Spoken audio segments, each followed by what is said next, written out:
Una sa ating mga balita, patong-patong na kaso ang isasampa ng otoridad laban sa 15 anyos na estudyanteng namaril sa isang paaralan sa Tacloban City. Ginamit na baril ng suspect, nakarehistro umano sa 2 probinsya, habang pulis natiyahin naman ang isa pang suspect sa ilalim sa investigasyon. Lahat ng yan sa pagtutok ni Eliza Insigne.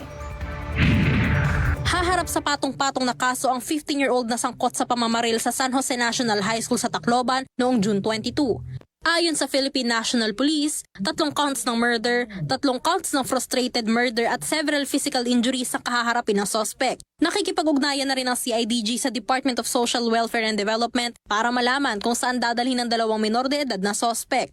I-determine pa lang DSWD kung saan siya itutulog kung try this an adult. Kasi 2 araw pinagplanuhan eh. So, it looks like murder. But again, 15 years old, so ikukonsulta namin si DSWD kung within his right frame of kung pwede na siyang i-try as a backup.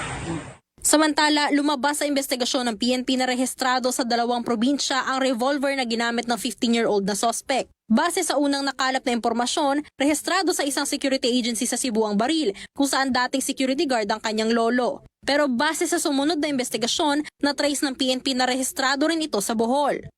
So, revolver, it was traced to the serial number, it was traced to a security agency in Cebu. And according to report, and when they were asked the actual presence and or actual kung nasa yung baril, it was traced in another province, but not in Tacloban, in Bohol.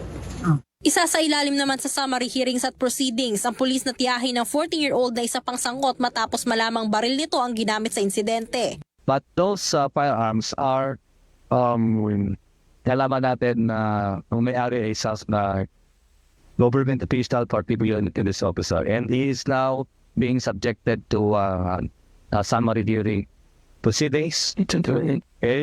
At alam niya yung consequences. And we have police operational procedures, we have policy, we have circulars, we have procedures in handling firearms, especially in safekeeping.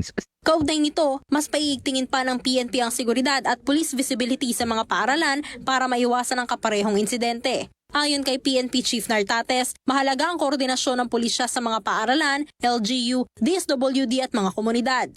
We are doing our best such that walang mangyayaring red mga incident dyan. Or to implement, we continuously investigate, and the purpose of investigation is not to find fault, but we need to improve our security operations as well as our coordination with the stakeholders. Who are they?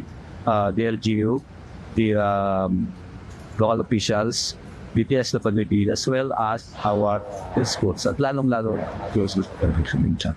Nakiramay na rin ang PNP sa mga pamilya ng mga nasawi. Personal ding binisita ni DSWD Secretary Rex Gatchalian ang pamilya ng mga nasawi kung saan bibigyan ng assistance ang mga naiwan. Eliza Insigne, IBC News.